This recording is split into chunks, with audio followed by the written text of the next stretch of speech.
Supreme court orders ప్రకారం circulation of guide lines ఇచ్చింది. Supreme court guide lines ఇచ్చింది. Caesar of digital devices అనేది judicial warrant ఉంటేనే చేయాలి అని ఇలా చాలా స్పష్టంగా ఉన్నది.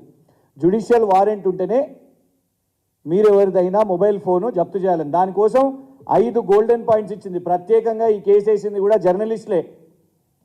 దేశవ్యాప్తంగా ఢిల్లీ కేంద్రంగా ఉన్న జర్నలిస్టులు సుప్రీంకోర్టును ఆశ్రయించినప్పుడు ఇట్లా పోలీస్ వాళ్ళు, ఈడీలు వాళ్ళందరూ కూడా మొబైల్ ఫోన్స్ తీసుకుంటున్నారు, సిస్టమ్స్ తీసుకుంటున్నారు అన్నప్పుడు చాలా కీలకంగా చెప్పింది, మీ దగ్గర నంబర్ 1 జ్యుడిషియల్ వారెంట్ ఉంటేనే మీరు ఫోన్ జప్తు చేయాలి. నిన్న జ్యుడిషియల్ వారెంట్ ఇచ్చిరా? నాకు ఇవ్వలేదు. ఎలాంటి కోర్టు నుంచి వారెంట్ లేదు, కేవలం ఒక 41 సిఆర్పిసి నోటీస్ తప్ప. ఇందులో కూడా ఏమని ఉన్నది 41 సిఆర్పిసి నోటీస్లో? You will not tamper with the evidence అని ఉన్నది. ట్యాంపర్ ఎక్కడదండి? నా ఫోనే తీసుకున్నారు కదా మీరు, అందులోనే ఎవిడెన్స్ ఉన్నది. వాళ్ళు ట్యాంపర్ చేస్తే ఇవాళ నాకు అనుమానం ఉన్నది. అందులో కీలకమైన రీసెర్చ్ డేటా ఉన్నది. బాజాప్తా ఇవాళ చెప్తున్నాం. అవును, రేవంత్ రెడ్డి గారి కుటుంబానికి చెందిన వ్యక్తులు ఎవరైతే వ్యాపారాలు చేస్తున్నారో, దందాలు చేస్తున్నారో వాటి మీద మేము రీసెర్చ్ చేస్తున్నాము. ఆ రీసెర్చ్ మెటీరియల్ ఆ ఫోన్లో ఉన్నది. కాదా? వాస్తవం కాదా? రేవంత్ రెడ్డి గారు మీ వియంకులు వారు ఎన్నో బ్యాంకుల నుంచి రుణాలు తీసుకొని చైనా కంపెనీలతోని వ్యాపారాలు చేస్తున్నట్టు పేరు మీద ఎగవేత చేస్తే సిండికేట్ బ్యాంకు నీలామీ చేసింది. వాస్తవం కాదా? ఆ ఆస్తుల యొక్క డాక్యుమెంట్స్ అందులో ఉన్నాయి.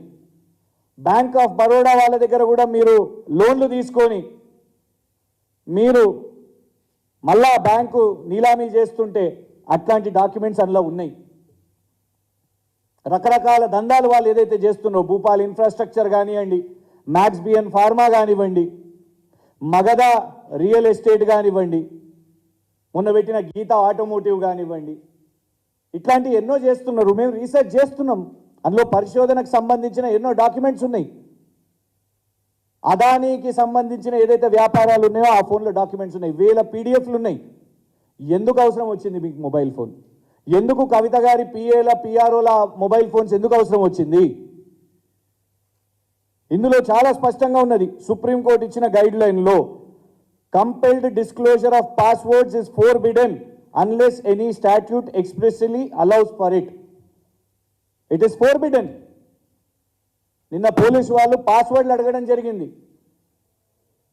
నిన్న మొబైల్ ఫోన్ పాస్వర్డ్ కానివ్వండి, ఆ యాప్ కానివ్వండి, వాళ్లకు క్లియర్గా నేను కన్ఫెస్ చేసిన, అవును మేమే పోస్ట్ చేసినాం, దాంట్లో కోర్టుకు కూడా మేము చెప్పడానికి సిద్ధంగా ఉన్నాం. 3000 కోట్ల కుంభకోణం అని పేపర్లలో మీడియా వాళ్ళు రాసిర్రు. దాంట్లో యనుమల మహానందరెడ్డి గారు ట్రెజరర్ అని తెలిసిన విషయం వాస్తవమే. ఇవన్నీ డాక్యుమెంట్స్ ఆధారంగా మేము కోర్టుకు పోతాం.